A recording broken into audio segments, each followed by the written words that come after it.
So Abrahamic அகார்ட்ஸ் என்று சொல்லக்கூடிய இந்த ஆப்ரஹாமிக் ஒப்பந்தங்கள், இந்த ஆபிரகாமிய மதங்களை ஒன்றிணைக்கக்கூடிய இந்த கோட்பாடுங்க. இந்த theory of unifying the Abrahamic religion சொல்லி சொல்லுவாங்க. அதாவது கிறிஸ்தவம், யூதம் மற்றும் இஸ்லாம் இந்த 3 மதங்களையும் ஒரே கொடைக்கு கீழ் ஒன்றிணைச்சு உலக அமைதியை ஏற்படுத்தணும் என்ற கருத்தை சமீப காலமாக போயிட்டு இருக்குது. இந்த கருத்து ஒன்றும் புதுசு கிடையாது. இது பல ஆண்டுகளாக முன்வைக்கப்பட்ட ஒரு சிந்தனை தான் அது. இந்த கருத்தை ஆதரிப்பவங்க வந்து இந்த 3 மதங்களும் நபி இப்ராஹிம் அலைஹிஸ்ஸலாம் அவங்களுடைய அவங்ககிட்டேருந்து தோன்றியவை என்பதால அது அனைத்தும் ஆபிரகாமிய மதங்கள், ஆப்ரஹாமிக் ஃபெய்த்ஸ் என்று ஒரே குடும்பத்தை சேர்ந்தவை என்று வாதிடுறாங்க. இதனை முன்னெடுக்கிறதுக்கு இன்டர்ஃபெய்த் டயலாக், அதாவது மதங்களுக்கு இடையான உரையாடல், இன்டர்ஃபெய்த் அப்ரோச்மெண்ட், மத நல்லுணர்வு, அப்புறம் ஆப்ரஹாமிய அக்கார்ட்ஸ், ஆப்ரஹாமிய ஒப்பந்தங்கள் போன்ற பல்வேறு பெயர்கள் இதுக்கு யூஸ் பண்றாங்க. வந்து 1995ஆம் ஆண்டுக்கு பின்னர் இந்த இயக்கம் வந்து உலக அளவில் அதிகமாக முன்னெடுக்கப்பட்டுச்சு. பின்னர் பல நாடுகளில் மையங்கள் உருவாக்கப்பட்டுச்சு இதுக்காக. த பிலீவர்ஸ், த ஆப்ரஹாமிக் ஃபெய்த், வேர்ல்ட் ரிலிஜன்ஸ் போன்ற கவர்ச்சிகரமான சொற்கள்லாம் போட்டு மக்களை இந்த கருத்தை ஏற்க செய்ய எவ்வளோ முயற்சிகள் நடந்தது. ஸோ இந்த இயக்கத்துடைய ஒரு நோக்கம் என்னன்னா, இந்த பழைய ஏற்பாடு இருக்கு இல்லைங்களா, ஓல்ட் டெஸ்டமெண்ட், அப்புறம் புதிய ஏற்பாடு நியூ டெஸ்டமெண்ட், அப்புறம் அல் குரான், இந்த 3 வேதங்களையும் ஒரு தொகுப்பாக கருதும் எண்ணத்தை உருவாக்குறது தான் இவங்களுடைய எண்ணம். இதன் மூலமாக உலக அமைதி என்ற பெயர்ல மதங்களின் அடிப்படை வேறுபாடுகளை மறைச்சி அனைத்தையும் ஒன்றாக இணைக்கக்கூடிய முயற்சி தான் மேற்கொள்ளப்படுது. ஸோ இந்த எண்ணங்களை உலக அளவில் பரப்புறதுக்கு உலக அமைதியின் முகமாக இந்த போப்பாண்டவர் இருக்கார்ல, அவர் வந்து நிறைய முயற்சிகள் செஞ்சார். ஆனால் அல் குரான் என்ன சொல்லுது? இந்த கருத்தை தெளிவாக மறுக்குது.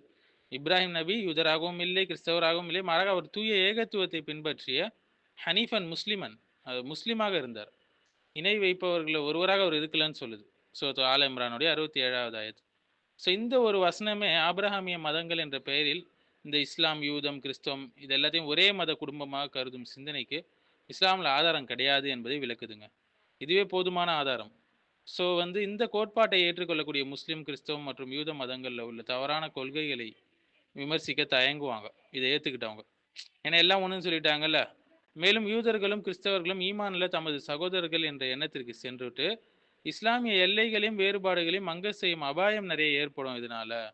அதனால இது ரொம்ப எச்சரிக்கையா இருக்கணும். உண்மையிலே எல்லா நபிமார்களுடைய மார்க்கம் ஒன்றுதாங்க. எல்லாருமே ஒரே விஷயத்தின் பால் தான் அழைத்தாங்க. அல்லாஹ் மட்டுமே வழங்கணும், தௌஹீத் தான் அவங்க அழைப்பு. மேலும் நூஹ் நபி ஆகட்டும், அதே போல் இப்ராஹிம் நபி ஆகட்டும், எல்லாருமே வந்து முழுமையாக அல்லாஹ்வுக்கே தங்களை சமர்ப்பித்து கொண்டார்கள். மூசா நபி கூட ஆகட்டும், தங்களுடைய மக்களிடம் நீங்க உண்மையாக அல்லாஹ்வை நம்புனீங்கன்னா முஸ்லிம்களாக இருந்தால் அவன் மீது நம்பிக்கை வையுங்கள் என்று சொன்னார். ஈசா அலை இஸ்லாம் ஆகட்டும், ஜீசஸ் ஆகட்டும், அவங்களும் அவங்களுடைய சீடர்களும் நாங்கள் நம்பிக்கை கொண்டோம், நாங்கள் முஸ்லிம்கள் என்பதற்கு நீங்கள் சாட்சியாக இருங்கள் என்று கூறினார்கள். அல்லாஹ் கிட்ட நீங்கள் சாட்சியாக இருங்கள் என்று சொன்னாங்க. ஸோ அந்த வசனம் கூட பார்க்கலாம். ஸோ இதிலிருந்து அனைத்து நபிமார்களும் ஒரே அக்கீதாவையும் நம்பிக்கையும் கொண்டு வந்தாங்க. ஆனா அவங்க ஷரீத் சட்டங்கள் வந்து நடைமுறைகள் வந்து கொஞ்சம் கொஞ்சம் மாறி இருக்கும். காலத்துக்கும் சமூகத்துக்கும் ஏற்ப மாறி இருக்கும். ஸோ தொழுகையுடைய விதம், அவங்க நோன்பு இருக்கக்கூடிய முறை, ஹலால் ஹராம் சட்டங்கள் இதெல்லாம் மாறி இருந்தாலும் அவங்களுடைய அழைப்பின் அடிப்படை ஒன்றுதான். அல்லாஹ்வை மட்டுமே வணங்கணும், அவனுடைய தூதர்களை நம்பணும், மறுமையை நம்பணும். தௌஹீத், ரிசாலா, ஆஹிரா, இதுதான் கான்செப்ட். ஸோ அனைத்து நபிமார்களும் கற்பித்த மார்க்கத்துடைய 3 தூண்கள் என்னன்னா, அல்லாஹ்வை மட்டுமே வணங்கணும் இணை வைக்காம. அடுத்து அல்லாஹ்வை அறியணும், அவனை அடையும் வழியை நபிமார்கள் மூலம் அறியணும். தொழுகை, ஜகாத், நோன்பு போன்ற வணக்கங்கள்லாம் இதோட பகுதி. அடுத்து மறுமையை நம்பணும். அது கபருடைய சோதனை, உயிர் தெழுது, சொர்க்கம், நரகம் எல்லாத்தையும் நம்பணும்.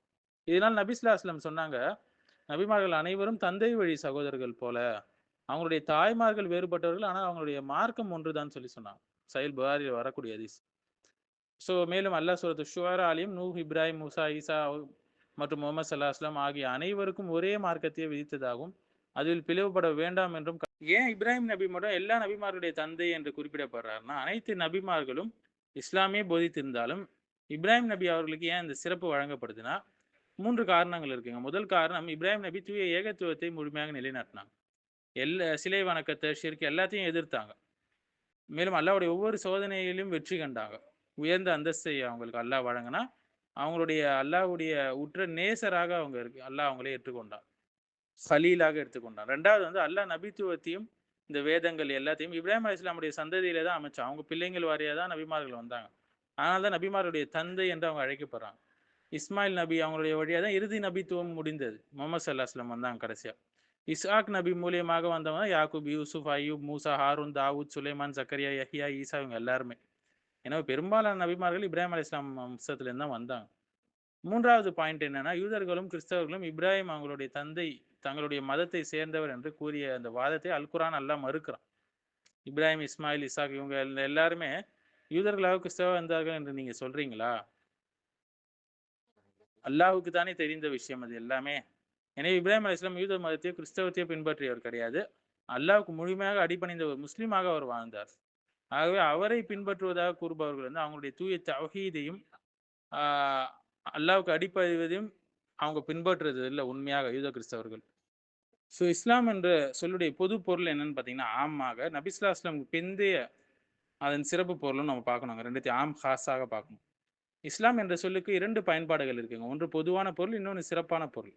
பொதுவான பொருள்ல தங்கள் காலத்துல அல்லாஹ் அனுப்பிய நபியை உண்மையாக பின்பற்றி, அல்லாஹ்வுக்கு மட்டுமே அடிபணிந்து அனைவரும் முஸ்லிம்களாக இருந்தாங்க. எனவே தௌராத் மாற்றப்படுறதுக்கு முன்னாடி மூசா அலைஹிஸ்ஸலாம் அவங்கள உண்மையாக பின்பற்றியவர்கள் முஸ்லிம்கள் தான். அதேபோல ஈசா அவர்களை பின்பற்றி அவங்களுக்கு கொடுக்கப்பட்ட ஷரியத்தை பின்பற்றிய உண்மையான சீடர்களும் முஸ்லிம்கள் தான். அல்லாஹ்வுக்கு கீழ்ப்படிபவர்களே முஸ்லிம்கள் என்று சொல்லுவாங்க. ஸோ அவங்க அனைவரும் இப்ராஹிம் அவங்களுடைய தூய ஏகத்துவ மார்க்கத்தை தான் பின்பற்றினாங்க. ஆனா, நபி முகமது அனுப்பப்பட்ட பிறகு ஸல்லல்லாஹு அலைஹி வஸல்லம் நிலை மாறி போச்சு. அல்லாஹ் அவங்களை இறுதி நபியாகவும், அவங்க ஷரியத்தை வந்து இறுதி மற்றும் முழுமையான சட்டமாகவும் ஆக்கினான். எனவே அவங்களுடைய வருகைக்கு பிறகு மனிதர்களாக இருந்தாலும், ஜின்னாக இருந்தாலும், யூதராக இருந்தாலும், கிறிஸ்தவராக இருந்தாலும், யாராக இருந்தாலும் அனைவரும் நபி முகமது ஸல்லல்லாஹு அலைஹி வஸல்லம் மீது தான் ஈமான் கொள்ளணும். அவங்களை பின்பற்றுவது கட்டாயம். ஏன்னா அவங்கள விட சிறந்த வழி யாருமே கொண்டு வரலங்க. ஆனா இன்று நபி முகமது ஸல்லல்லாஹு அலைஹி வஸல்லம் அவங்களை நிராகரிக்கக்கூடிய ஒருத்தரை, இப்ராஹிம் அவர்களுடைய மார்க்கத்தை பின்பற்றுபவர் அல்லது முஸ்லிம் என்று அழைக்க முடியாது. இப்படி செய்றவங்கள. இன்னைக்கு இருக்கக்கூடியவங்க முகமது ஸல்லல்லாஹு அலைஹி வஸல்லம் பின்பற்றல யூதர்கள், கிறிஸ்தவர்கள். ஸோ இறுதியாக வந்து சூரத்துல் பக்ராவுடைய விஷயம் அந்த ஆயத்தை நம்ம பார்க்கலாம். யூதர்களும், கிறிஸ்தவர்களும் நீங்கள் யூதர்களாகவோ, கிறிஸ்தவர்களாகவோ ஆனால் நேர்வழி பெறுவீர்கள் என்று கூறும்போது, அல்லாஹ் நபி ஸல்லல்லாஹு அலைஹி வஸல்லம் அவங்ககிட்ட இவ்வாறு பதிலளிக்கும்படி சொல்றான். இல்லை, நாங்கள் இப்ராஹிம் அவர்களுடைய தூய ஏகத்துவ மார்க்கத்தை தான் பின்பற்றுறோம். அவர் இணை வைப்பவர்கள்ல ஒருவராக இருக்கவில்லை என்று சொல்லும்படி அல்லாஹ் சொல்றான். ஸோ ஆபிரகாமிய மதங்கள் என்ற பெயர்ல இந்த யூதம், கிறிஸ்தவம், இஸ்லாம் என்ற 3த்தையும் ஒரே மதமாக கலப்பது இஸ்லாமிய கொள்கை கிடையாதுங்க. இஸ்லாமிய அகீதா கிடையாது. இப்ப இருக்கிற நிலைப்பாடுகளை வச்சு. ஸோ அனைத்து நபிமார்களும் ஒரே தௌஹீதை தான் போதிச்சாங்க. ஆனா இறுதி நபி முகமது ஸல்லல்லாஹு அலைஹி வஸல்லம் அனுப்பப்பட்ட பிறகு, அவங்களை பின்பற்றுவதுதான் அல்லாஹ்வுடைய இறுதி மார்க்கமான இஸ்லாம். அதை பின்பற்றாதவர்கள் இப்ராஹிம் நபியை பின்பற்றினவங்களும் ஆக மாட்டாங்க.